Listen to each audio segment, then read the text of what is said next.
Bonjour à tous et bienvenue. Alors, aujourd'hui, je vous propose une petite activité sur les lampes. Donc, on va comparer deux types de lampes, lampe à incandescence et lampe fluocompacte.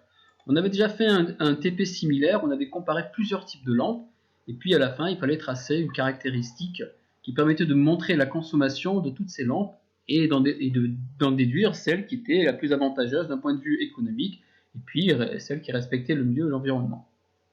Donc ici, ce travail, il ressemble, simplement on va faire le travail simplement sur deux lampes, lampe à incandescence et puis une lampe fluocompacte.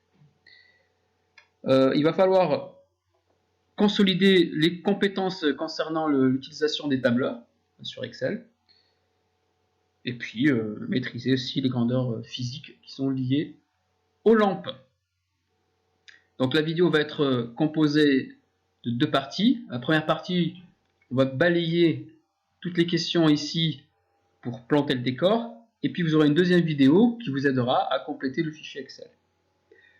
Alors l'idéal, c'est de ne pas regarder la vidéo, de simplement regarder le fichier où il y a les questions, essayer de répondre.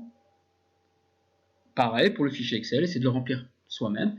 Les fichiers Excel, c'est toujours pareil, il faut que les cellules soient remplies automatiquement. Vous utilisez les fonctionnalités du tableur. Il ne faut pas faire les calculs et puis remplir les cellules. D'accord? Et ce n'est qu'à la suite de ce travail personnel que vous pourrez regarder cette vidéo. C'est comme ça que l'on procède pour pouvoir avancer. Alors, on commence. Ici, la première question qui concerne la lampe incandescence. Donc, vous avez ici un lien. Donc, si vous cliquez sur ce lien, vous allez sur le distributeur et vous verrez les caractéristiques de cette lampe à incandescence.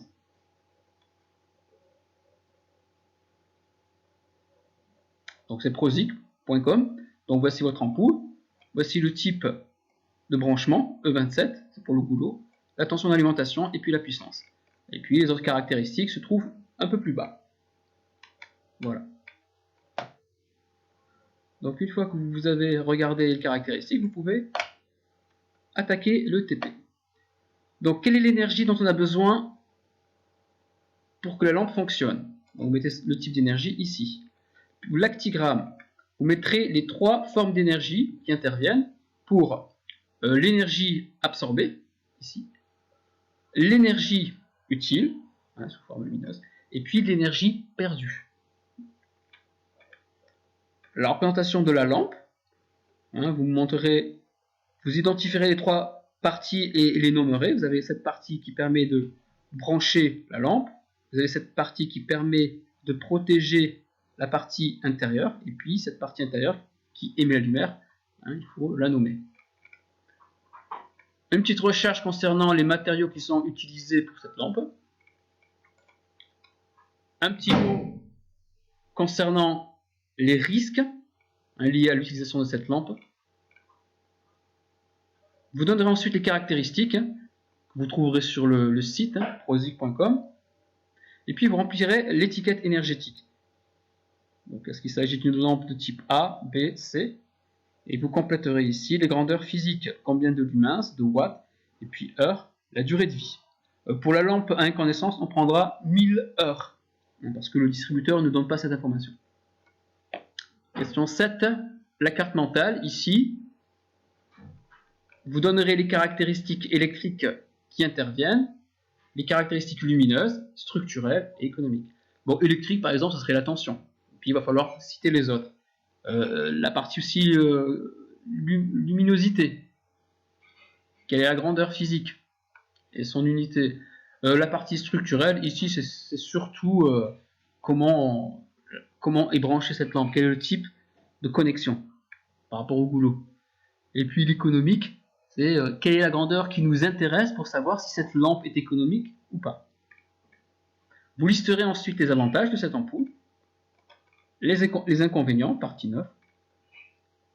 Et enfin, vous direz quelle est l'efficacité de cette lampe, quelle est sa grandeur physique, et puis vous donnez sa valeur. Et puis, une fois que vous avez fait tout ça, vous allez remplir le fichier Excel, qui constituera la deuxième partie de la vidéo. et vous répondrez ensuite aux questions qui s'y rapportent. Donc vous ferez cette étude pour la lampe à incandescence et puis la lampe fluocompacte. Les caractéristiques de la lampe fluocompacte sont données ici à la fin. Vous cliquez sur ce lien. Comme ça je l'enlève, c'est pas utile.